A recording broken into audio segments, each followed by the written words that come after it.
এক সময়ের কথা। ছোট্ট একটি গ্রামে হোসেন নামের একজন তরুণ বাস করত। হোসেন খুবই ধার্মিক ছিল। সে প্রতিদিন নামাজের নিয়ম মেনে পড়ত, মাকে বাবাকে সম্মান দিত এবং মানুষকে সাহায্য করত। তবে হোসেনের জীবনে একটা বড় পরীক্ষা ছিল। সে ছিল খুব দরিদ্র। তার পিতৃহীন পরিবার এবং অসুস্থ মা ছিল।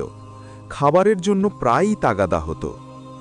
একদিন গ্রামের এক ধনী মানুষ বাজারে এসে হোসেনের পাশে দাঁড়ালো। সে বলল, হোসেন, আমি চাই তুমি আমার জন্য কাজ করবে। প্রতিদিন যা কাজ করবে তার জন্য আমি তোমাকে টাকা দেব, কিন্তু মনে রাখো, কাজ করতে করতে কখনো কোনো অনৈতিক বা মিথ্যা কাজ করবে না। হোসেন সম্মতি দিল। শুরুতে সব ঠিকঠাক চলল, কিন্তু একদিন হঠাৎ হোসেন দেখল ধনী মানুষটি কোনো অসাধু কাজ করছে, চোরের মাল লুকিয়ে রাখছে। হোসেনের মনে দ্বন্দ্ব হল। সে জানত, যদি সে কিছু না করে চুপ থাকে তাহলে আল্লাহর ন্যায় বিচার ভাঙবে, কিন্তু যদি সে ধনী মানুষের বিরুদ্ধে কথা বলে তাহলে তার পরিবার ক্ষতিগ্রস্ত হবে। হোসেন রাতারাতি নামাজে বসে আল্লাহর কাছে দোয়া করল। সে কাঁদতে কাঁদতে বলল, হে আল্লাহ, আমাকে সঠিক পথ দেখাও, আমাকে সাহায্য করো যেন আমি সৎ থাকি। পরের দিন হোসেন সাহস করে ধনী মানুষের কাছে গেল।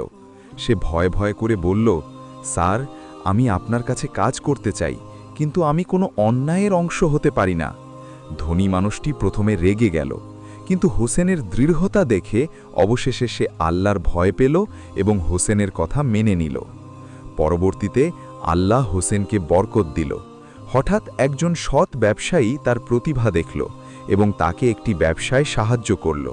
হোসেনের পরিবার আর দারিদ্র্যতে থাকল না, তার মা সুস্থ হল।